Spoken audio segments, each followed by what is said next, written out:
Jeshi la Polisi mkoa wa Kusini Unguja linapenda kutoa taarifa kwa umma kuhusiana na tabia ya makundi ya vijana kuendesha vyombo vya moto hasa pikipiki katika barabara za umma bila kufuata taratibu za usalama barabarani, kwa kufunga barabara na kuzuia matumizi ya barabara hizo kwa watumiaji wengine. Hivi karibuni kumejitokeza tabia kwa makundi ya vijana kutoka katika maeneo mbalimbali ya mji wa Zanzibar kufanya mashindano ya kukimbiza vyombo vya matairi mawili ikiwemo Vespa na pikipiki bila kibali, hali ambayo inaleta kero kwa watumiaji wengine wa barabara. Mnamo tarehe 28 mwezi Juni mwaka 2026 majira ya saa 10 jioni, vijana hao walijikusanya katika barabara kuu itokayo Unguja Ukuu roundabout kuelekea Jendele katika wilaya ya Kati mkoa wa Kusini Unguja, wakiwa tayari kuanza mashindano haya. Jeshi la polisi liliingilia kati na lilipofika katika eneo hilo kwa lengo la kudhibiti mkusanyiko huo, kwani mkusanyiko ama mashindano hayo hayakuwa na kibali kutoka mamlaka yoyote na hivyo yalikuwa kinyume cha sheria.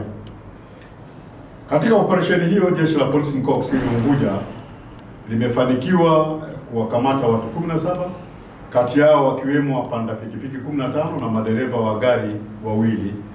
Pia limefanikiwa kukamata pikipiki na Vespa 47 na gari mbili ambazo zilikuwa zimetanda na kufunga barabara kuu ya Unguja Ukuu kuelekea Jendele.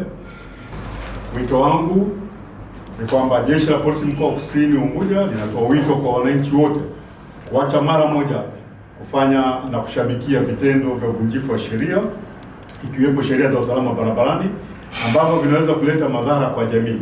Badala yake wanatakiwa kutii sheria bila shuruti ili kuondoa madhara katika jamii, ikiwepo ufungaji wa barabara za umma,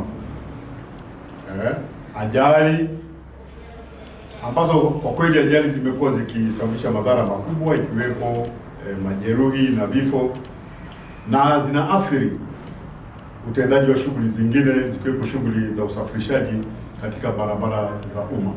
Tunakemea kwa nguvu vitendo vya vijana kufunga mabarabara, kitendo ambacho wanajua kabisa kwamba kinasimamisha matumizi yote ya barabara na kuathiri watu kijamii, lakini pia kiuchumi. Na niendelee kuwasihi wananchi waendelee kushirikiana na jeshi la polisi kwa kutupa taarifa zinazohusiana na uvunjifu wa sheria mbalimbali zikiwepo sheria za usalama barabarani, ili jeshi la polisi liweze kuingilia kati kwa haraka na kuondoa madhara ambayo yanaweza kujitokeza kwenye jamii. Asanteni sana kwa kusikiliza.